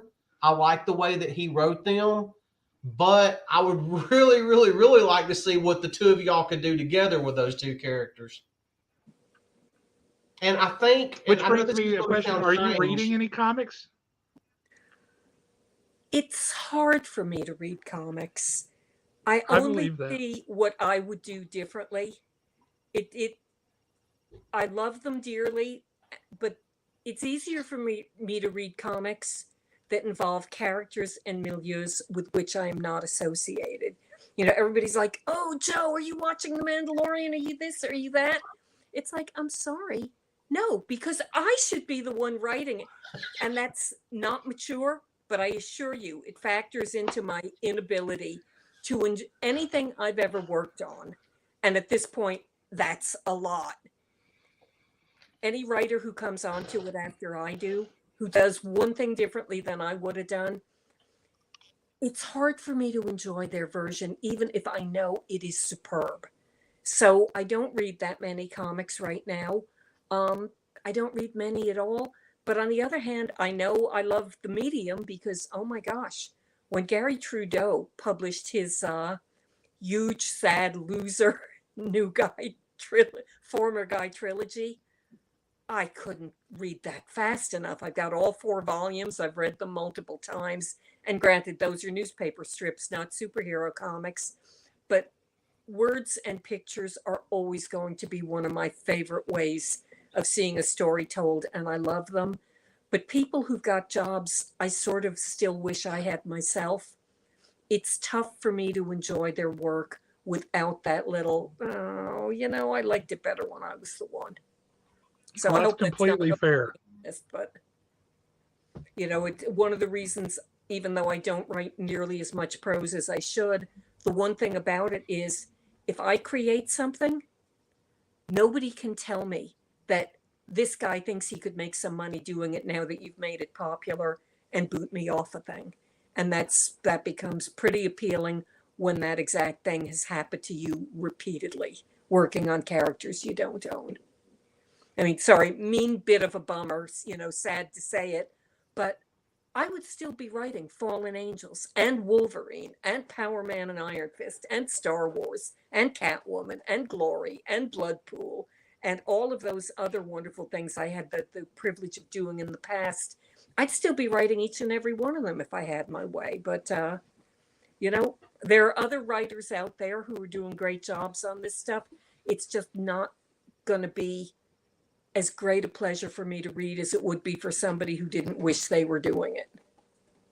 That makes total sense to me. Yep. I understand that. You wrote a lot of, I guess, one-off stories. Yes. Lots of fill-in issues or whatever you want to call them. Me. I can do it. If you're stuck, I'll take over for tonight. Yes. I want to say that you wrote one of my favorite Marvel team-ups with Doctor Strange and Scarlet Witch. I want to say that was you. I wish you could, but I believe I wrote Doctor Strange when I wrote him teamed up with the Thing. It was Ben Grimm and Stephen Strange. That was the team up I wrote. Whoever teamed Doctor Strange with Wanda, I would love to have seen that one. I don't remember if I did see it. It sounds awesome, but I can't take the credit for it. I'll have to go dig up who that was now because that's racking my brain. I thought for sure that was you. But yeah, Doctor Strange and Ben Grimm. What an odd pairing that is, right? I love both. But it's great. To see them together. Absolutely. Okay, so I have to ask, and this was that wasn't Marvel Team Up. I'm sorry, it was Marvel 2-in-1. I just realized. Marvel 2-in-1, yeah. Okay, so sorry, I have to ask, and it's a very obscure book. Could you tell us how Chuck Norris Commandos came about? I have to know. I mean, I was born in the 70s. I mean, Chuck Norris is a part of my childhood. How did a comic book come out of Chuck Norris? He had a cartoon for about 5 minutes. Chuck Norris and the Karate Commandos was a Saturday morning cartoon. It didn't last long. To tell you the truth, for all I know, it didn't even get onto the air. But we had the production designs and the names of the characters, and they told us what the relationships were. And once again, before one of my classmates gave me this swell trick knee, I used to study karate. I hero worshiped Chuck Norris. I loved him. I mean, I loved Bruce Lee too, but Bruce Lee had passed away by the time I was in the business, and I still kind of hero worship Chuck Norris. Why, 20 feet away from us at this exact second is my total gym. But they were like, well, who wants to write a Chuck Norris comic book? I was like, oh, I do. Everybody else was like, yes, Deadly Hands of Kung Fu. We've already done that. They're like, no, it's Chuck Norris Saturday morning cartoon. I'm like, that job's got my name all over it. And sadly, I lost the job for the 4th issue of the book because we changed editors. And I believe Steve Ditko and I were both told never to darken Saturday morning cartoons again. But how does anybody tell Steve Ditko what not to do? Like, that man, just let him do his thing. The person was an idiot. But the point is, I got to write Chuck Norris and write a Saturday morning cartoon and work with Steve Ditko. And we had so much fun that when Roger Stern had to give up Speedball the Masked Marvel, Steve asked me to step in. And there I was working with Steve Ditko again. So the Chuck Norris thing was because it was based on a Saturday morning cartoon that never got any traction. And because it was Chuck Norris and it was martial arts and it looked fun and it was Steve freaking Ditko, I was all over. So does that answer your question? That is like the best answer to the question. Because I'm sitting there and I'm like, okay, you can't go wrong with Lone Wolf McQuade. I mean, it's Chuck Norris. I've got to hear the story behind this. Well, now you know. He was meant to have a Saturday morning cartoon. I do not know what became of it, but I loved him before. I love him still. I admire him. I think he's immensely cool.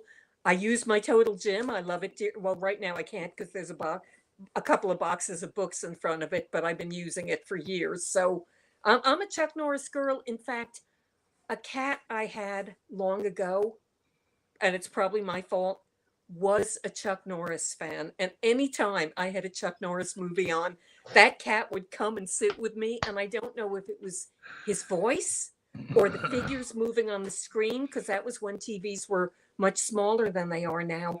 But Frank the cat was my Chuck Norris movie watching buddy when I was home alone. How great is that?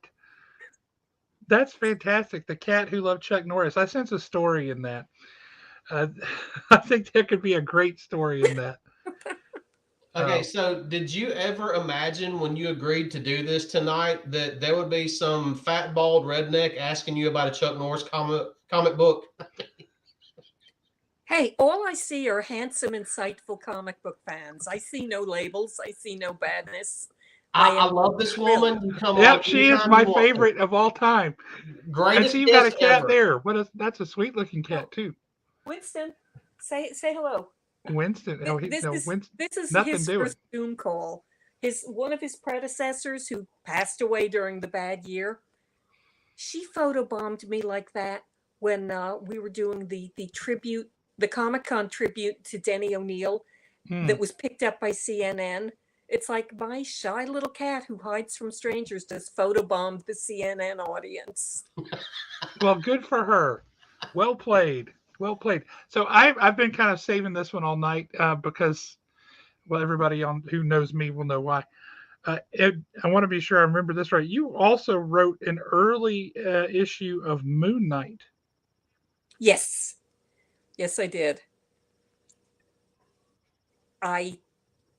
What was that like? Because are you a Moon Knight fan, or were you just like, okay, somebody has to do it, I'll take it, or were you a Moon Knight fan?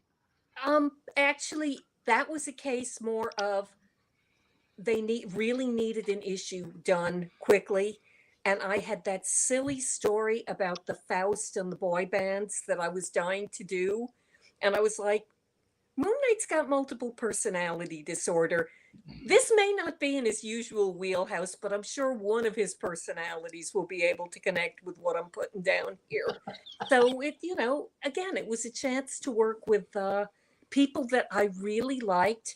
And like I said, Moon Knight's not my favorite character, but he's a great character. He's interesting. He's fun. A lot of wonderful people have done him. And I had several great characters all in one. Exactly. And I had, frankly, a really silly story that I was like, if you don't mind it being silly, I can give it to you, by the weekend. So that was how I got the Moon Knight story. And whatever happened to the Podunk Slam lives in memory. And I'm sure, like all the boy bands of that era, they're eventually going to reunite and start touring again. That does seem to be the case. They all do that. Wow. Well, I really appreciate you coming on and taking the time. I know we don't want to hold you all night. Thank you so much for joining us. We greatly appreciate it. It's a pleasure to meet you. So sorry about the technical difficulties. It's a pleasure to meet both of you finally and your audience. And yeah, I can't guarantee I'm going to be your new pen pal, but by all means, if you want to reach out about something in the future, we can do that. And this has been a great joy. And assuming that, I don't turn out to be the, she's too old to ever be let out of her house again, convention catastrophe, I will look forward to seeing you next April 13th, is it? Or 12th, 13th, and 14th, yeah. 12, okay, so I hit the middle. You did. You were perfectly on target. Yeah. So we got guys in the chat saying thank you for hanging out with us. It was a treat. He's saying somebody, I don't know if he's talking about you or your cat. Knowing him, it's probably your cat. I thought he was talking about me. No, it's definitely not you. Oh, okay. And we had this comment up here. We need some modern day Joes in comics. Well, comics. Tell him that a latter day Joe or a former day Joe would all, You don't need a new me. I'm still here. That's exactly right. We just need you to make more of you so that we can clone you, and that would be a story too. We can clone her and have good stories for a long time. It'd be great. But thank you so much. Your career has been such an interesting one and such a great one, and I was so glad when you agreed to come on and talk to us because we love to hear from comic creators. How did they get to be comics fans? How did they get to do this? What drives them to do this? And it's clear from the get-go that you're just a fan of comics. You grew up a fan of comics. You love it. You love the medium. You love the people. And that's about all you could ask for from anybody. That's so great. Well, thank you. And this has been a great pleasure for me, and I'm sure for Winston, although he had important cat things to do in another room. And I appreciate it. Well, thank you so very, very much. We greatly appreciate it. Thank you. You take care. So do All I right. now click out, or what do I do? Yes, ma'am. You can just hit leave leave the studio, and that'll take you right out if you like. Okay, terrific. Thank you. Have a great night. I appreciate it. Awesome. Good Bye, night. guys. Thank you. How wonderful. So they're... Oh, you just turned sideways. Yeah, there she goes. She's amazing. I felt bad because we told her we wouldn't keep her all night. So we had to let her get out of here. Not too bad. I mean, about an hour and a half. Right. But, okay, I really hope that everything works out and we can get her to the con next year. Wouldn't that be great? That would be flipping awesome. She's written literally everything, so you can bring her any book from anybody to get signed. Nick's going to have to hunt up one of those Akira #1s. As much as I would definitely get her to sign my Glory #1, I would also get her to sign a Daredevil 157. Because she's, like you said, she's literally written everything. Dude, Catwoman #1. Are you kidding me? Yep. I just hate... can you imagine being so, like, somebody brings you in with your job. You're so good at it that you save the day. You turn it from being crap into a great system, and then they kick you out. So somebody else who thinks they've got a great idea now that you've made it good. Like, that would tick me off so bad. And she was so graceful in her dealing with that. And I felt very bad. That's awful. And my thing on that is, and this is going to sound a little strange, writers are like artists. Everybody has their own distinct style. So just because somebody's doing something doesn't mean you can automatically walk in and do it just as good as them. It's always going to be different. Correct. And yeah, I mean, I probably have to throw a few choice cuss words out there. So Nick had sent a text message earlier, talk about IDW and what's happening. I'm curious. Do you know what he's talking about? Yeah, they just laid off 50 to 70% of their employees and went from being a publicly traded company. They came off the market. Oh, wow. Did not know that. They contracted really hard. So what happens when you get rid of G.I. Joe, you dummies? Exactly. You lose the license for G.I. Joe, look what happens to you. I don't even know if I read any IDW books right now. Breath of Shadows. Birch Book. Yeah, didn't even think about that one. But then again, they do have Star Trek. They've still got My Little Pony. They've got TMNT. They've still got some good books, some good titles. But yeah, they hit a bad spot and they got themselves into a bad place. Sure did. So let's talk real quick about the expo a little bit more if there's anything else we want to talk about, and then let's do your comic review. All right. We can do the comic review. What else you want to say about the expo? First of all, let's talk about that video reprising the expo that came out lightning fast. That's what, 10-minute video for the expo that is fan-freaking-tastic. Yes, and it is actually, let me do this right quick. For those of you that have not seen it, I will, oh, come on. What are you doing? Switch. Change over. Switch accounts. I still can't believe he put right in the middle of that video, he put me with Dustin under my shirt.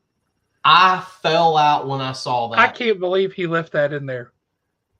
And I further can't believe Jeremy Long let that go. He didn't say, no, cut that out. Where is... Oh, because I didn't do it here yet. What do you mean you didn't do it yet? While he's doing whatever he's doing, I'm going to show something off. Look at this.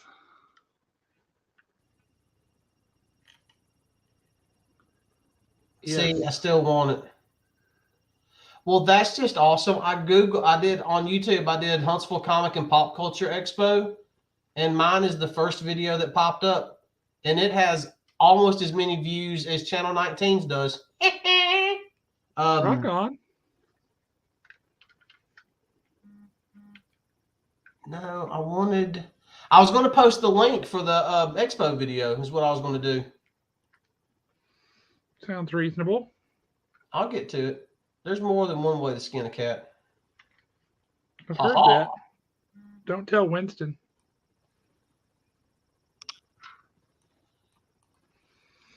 Copy. Paste. Hey, Kyle. Man, no worries. We just had Joe Duffy on tonight. I forgot. I meant to ask her since she was telling such great stories about everybody. I was going to ask her if she had anything to say about Howard Chaykin, because next week, guys, we have Howard Chaykin coming on the show. Howard Chaykin. I'm pretty sure that means our PG-13 rating is shot. It's a good possibility but everybody's talking about the Huntsville Expo video. That's what Josh was just talking about. Here is the YouTube link to it. Nick, he did like his, I don't know. Wizardry. Yeah, wizardry, sacrificed a bucket of KFC. I don't know what he did, but that thing looks absolutely beautiful. He did a great job with it. Y'all need to jump over to the Expos page and like their YouTube channel and watch the video. And y'all can see what our boy Nick can do. Because it's fantabulous. I did like all those aerial shots, kind of where he was up high looking down. That was really great. That setup that he had was friggin' massive. It really was. We're not even going to talk about when he almost knocked over William Shatner. Yeah. We're not talking about it. We're not going to talk about it. But did Nick almost lay out William Shatner? Yep. He almost went down. 93-year-old man almost just broke him in two. So if we're going to talk comics, let's do it. Talk some comics. Comics.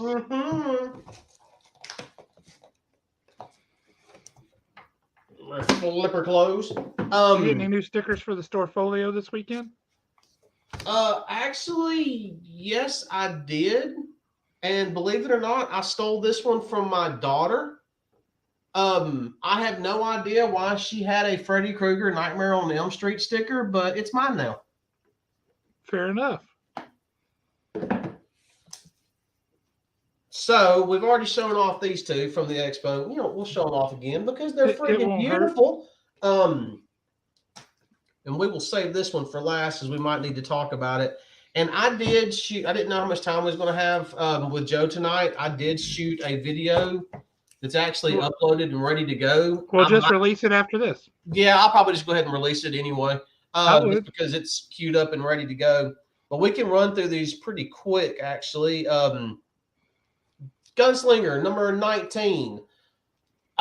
We kind of finish up where we left off in 18 between Spawn and Javier and what they have going on with the battle between the angels. I do say this in the video, and I stand by it. I'm going to point it out again. Booth. Brett Booth. You cannot go wrong with his art. Every single page is absolutely beautiful. You know, it's going to be in another video. Mr. Booth, please, please, please bring back Backlash. I miss that character. But this one, honestly, my personal opinion, Gunslinger Spawn is the best Spawn book out right now.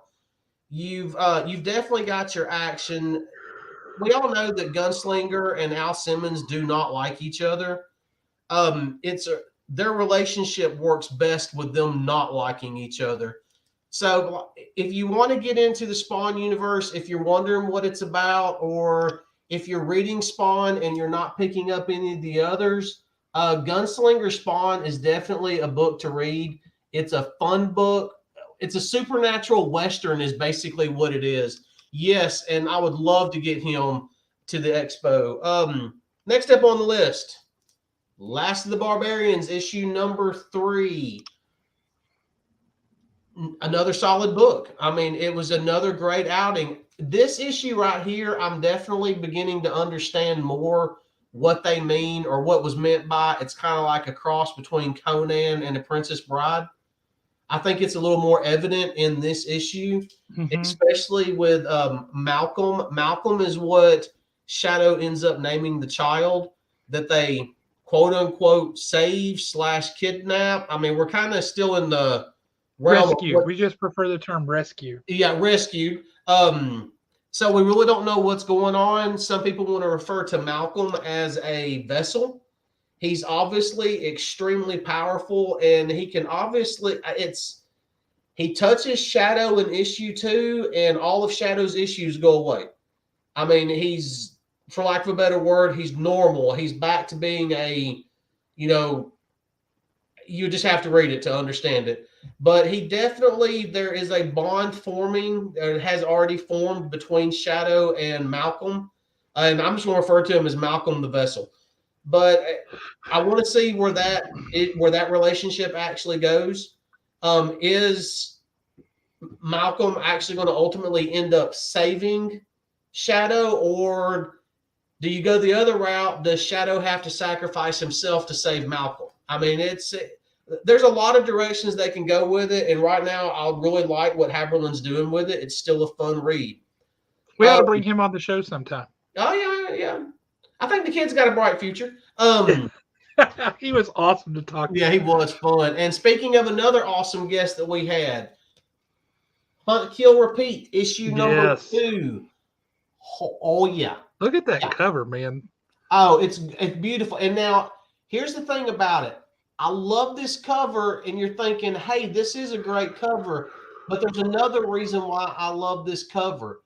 Seeing this cover and reading the book, the cover makes sense. The cover is actually telling you what's going on in the book. Right here where my finger is, we do have a flashback in the very beginning.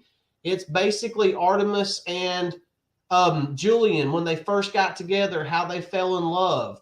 We jump over. This is Artemis's new battle armor. There's a reason why she's wearing this scarf. I'm not going to ruin it, but there's a reason. Everything on this cover should be here. It's not one of those, we're just going to slap some crap together and put it on the cover of a comic. Everything has a reason on this cover. Whether that was intentional or not, I don't know, but it worked very well. This issue, we do have Artemis and Aphrodite square off against each other, and it is a fight like you would expect. We do find out a little bit more, and we get a glimpse of the chronograph's power and how Artemis is going to end up using it. It's a fun book. It's a good book. This is exactly what it's supposed to be. It's exactly what you would think it would be. And it does not disappoint on any level. So yeah, Hunt, Kill, Repeat, issue 2. Where's it at? Over here. Issue 2, meaning only the second one out. You still got time. You have no excuses. There's a dude that's kind of sitting with it. This is a direction that could probably order 1 and 2 for you. So don't miss out on Hunt, Kill, Repeat. We definitely want a second arc on that. Number 4, which is also a number 4, ODW. Drake Mallard has come out of retirement. Darkwing is back, and Bushroot's in trouble. And that's all I'm going to tell y'all on that one. It's nostalgia. It's fun. You're literally reading the cartoon that you grew up with. You are reading the Disney Afternoon right there. Yes. Yeah, and it's I'm going to need them to pick up and do Chip and Dale and the rest of the books. A Gummy Bears book, uh, all of it. yeah, and right here, Daniel Major, you're right. It's a fun book, and it's literally you grew up with all these characters. The stories fit right in with the cartoon. Have they modernized a couple of things? Yeah, they did. But I mean, it just comes with the time. Like, she wants a cell phone. That was in the first issue. What kid doesn't want a cell phone now? But it was small things like that. So it's definitely a fun nostalgia read. Daniel, what did you like about the expo? What was your favorite thing from the expo? Who's that? Daniel? Daniel, yeah. Yeah.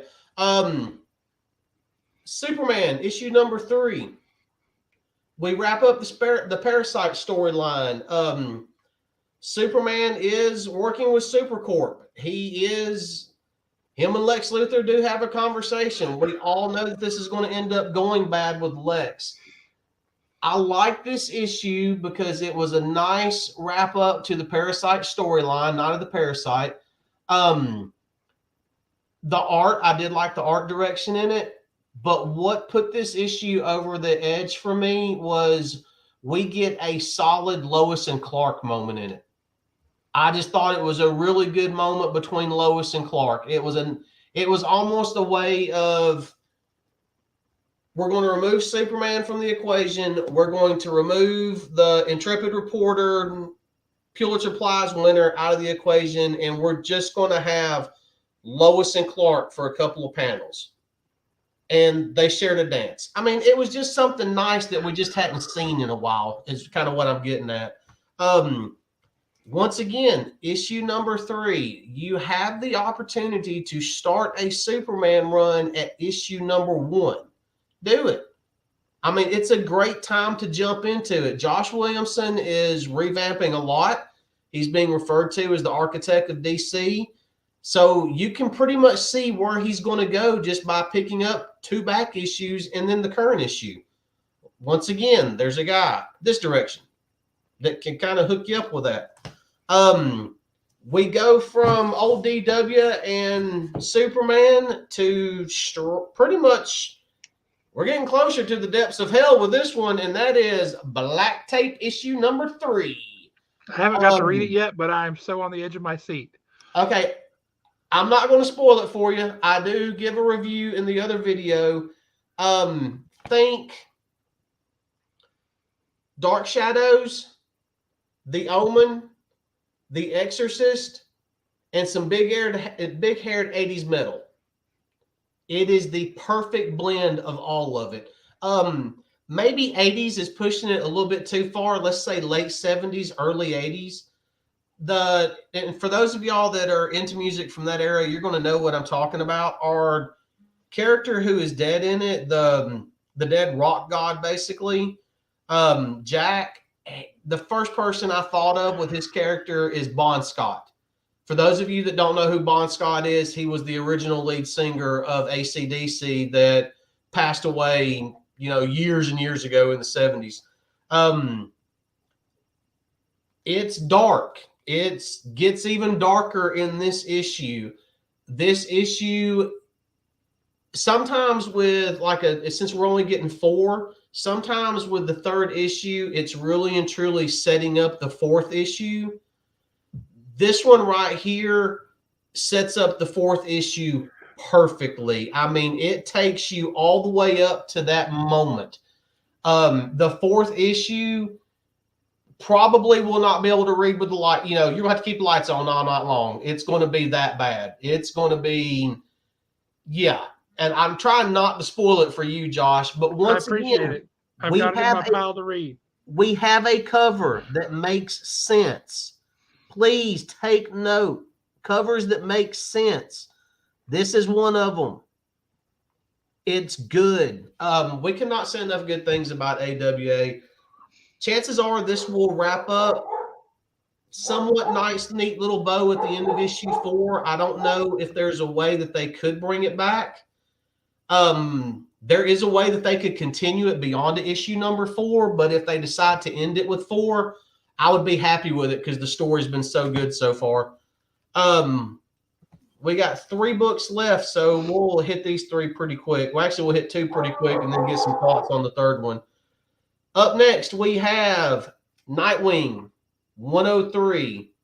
Nightwing, Raven, Cyborg go to hell to get the girl's contract. They're going to save her soul. What else can we say about it?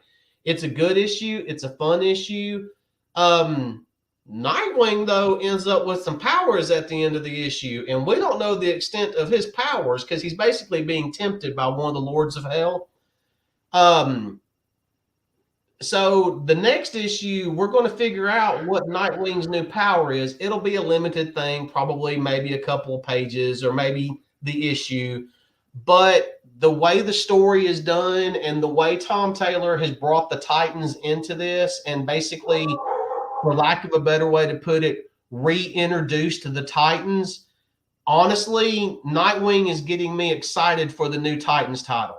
Me too. I'm so pumped for the new Titans book. Yeah, and I've never been that excited about the Titans, but I am now. Yeah, he's done a really good job introducing those characters. And once again, we have a secondary story in here that should, honestly, it could have been its own book. It does not have to be a secondary story.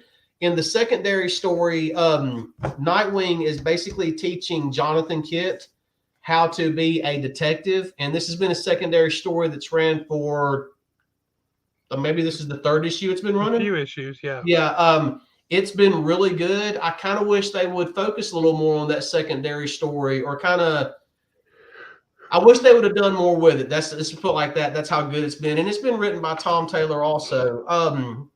Next up on the list, another Tom Taylor book. We have Deceased, War of the Undead Gods, issue number 8. It's over with. I mean, this is it. This is the end of it.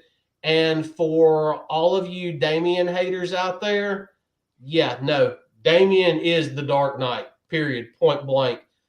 I know that this is kind of off in its own little thing, its own little Elseworlds. That's just what I'm referring to it as.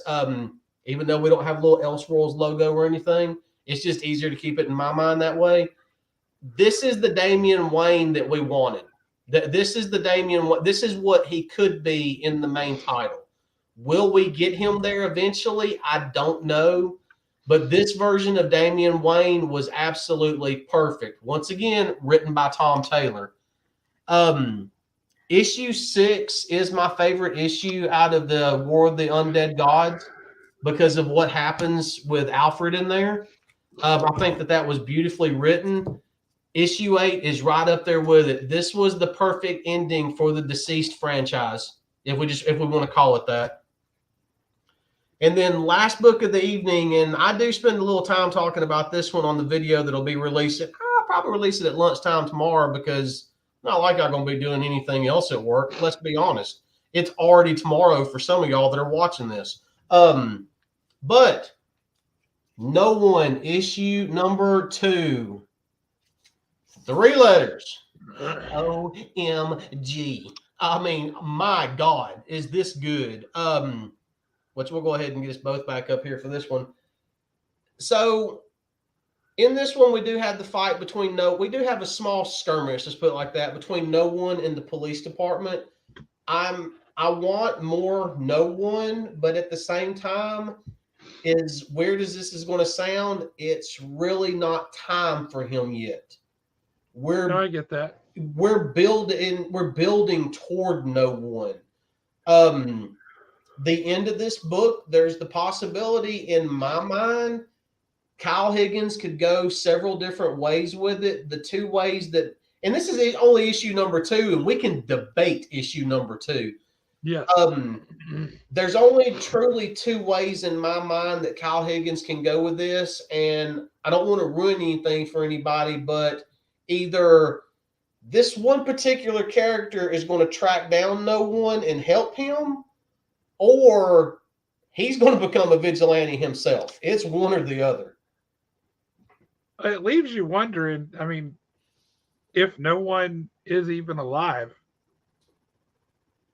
I think, well, Dang it. Right? I mean, it makes you wonder, because is no one actually one person? And that right there brings up a great thing. No one can be one person. No one, this entire 10 issues can be about one person behind the mask, but we could get 500 more stories after it because no one can literally be anyone. It's no one is an ideal. Yeah, it's I don't know what to tell y'all about No One to make y'all buy this book. I really don't.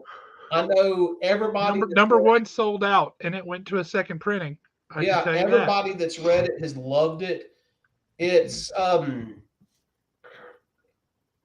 really don't know what else to say about it at this point without giving spoilers for this particular issue.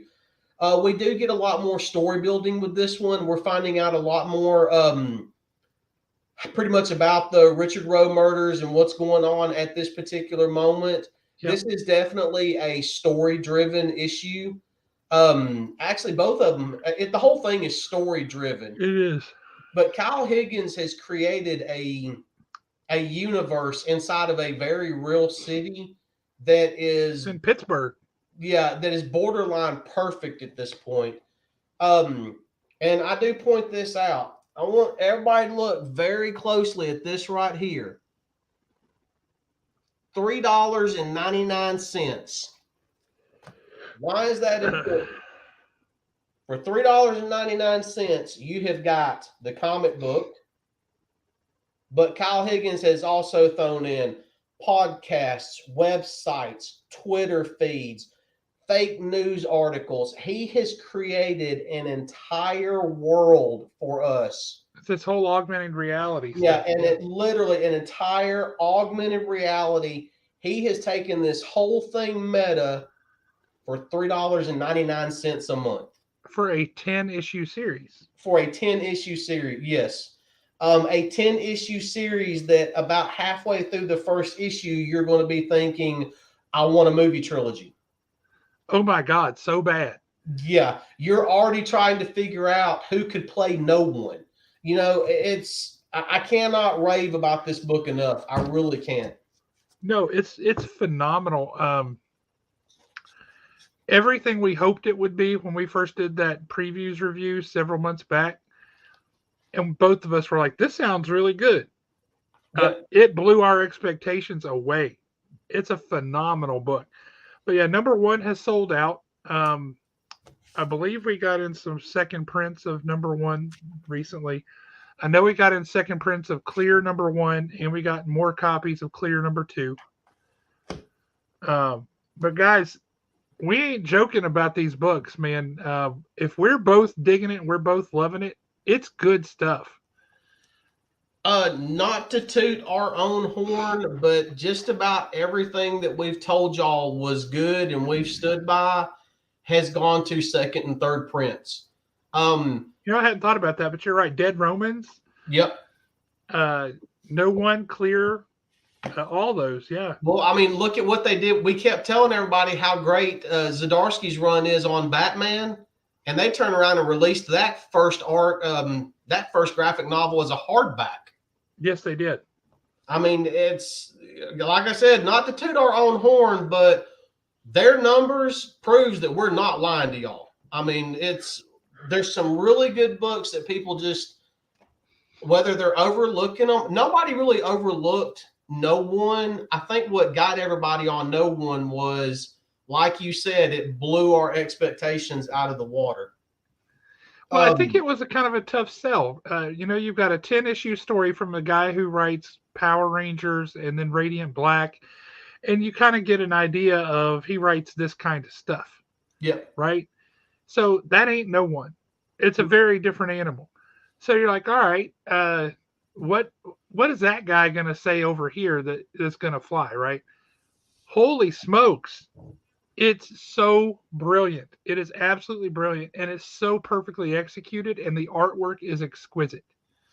Yep. There's nothing, I had a theater teacher, English teacher, that used to say there's no false moments. There's no false moments in this. There's nothing that jumps out and says, oh, wait, it takes you out of the story. right? You're in it, hook, line, and sinker. You're in that story. And then when the story's over, you're a little bit mad and you want to read more. And you're like, holy crap, what else is it? That's fantastic. Yeah, Daniel Major, you're bringing up Chip Zdarsky. And yeah, you're absolutely right about that too. Somebody in one of my retailer forums, Batman 136. I don't know if he got a preview copy or what, but he posted in one of the retailer forums, he said, Batman number 136, 3 words, bat shark repellent. And now I'm dying to read it. Oh, God. When does that one get? That should be in a couple weeks, shouldn't it? Yeah. Yeah, that's a couple weeks out. But yes, bat shark repellent. So whatever's going on in 136, I am dying to read it. That's going to be some good stuff. So yeah, there's my comments. Man, we've been on here for a couple hours now, so we should probably call it a night and let these good people go. Well, good people, y'all enjoy your night. And hey, the not so good people, y'all enjoy your night too. Yeah. So we do have a song that the Bug and I are always listening to, and I'm going to leave y'all with it. Well, hang on, I got to say something before we go. Go Google the Duck song. It's amazing. And there's nothing wrong with it. You can listen to it with the kids. All right, that's good. 2 things. One, next Thursday night, we have Howard Chaykin on. So bring your popcorn, come sit here, watch Howard Chaykin, and let's hear the stories from Howard Chaykin. It's going to be great. Right after that, on Saturday, next week, we're talking like 8 days away, free comic book day at Haven Comics. Free comic book day. We're going to have food trucks. Jeremy Bernard's going to be out front doing art. We're going to have stuff on sale. We've got our charity raffle. We're going to be doing our annual food drive for Manor House. All that stuff. So come out for free comic book day. You will not want to miss it. All that stuff said, y'all have a great night. Thank you, Daniel. I look forward to seeing you Saturday. We'll see if we can't help him fill out that list. And yes, indeed, correct. And y'all, we will catch y'all next time. We really enjoyed having JO Duffy on tonight, and we look forward to talking to her again, hopefully in person next year. Look forward to seeing her. So, peace out, people.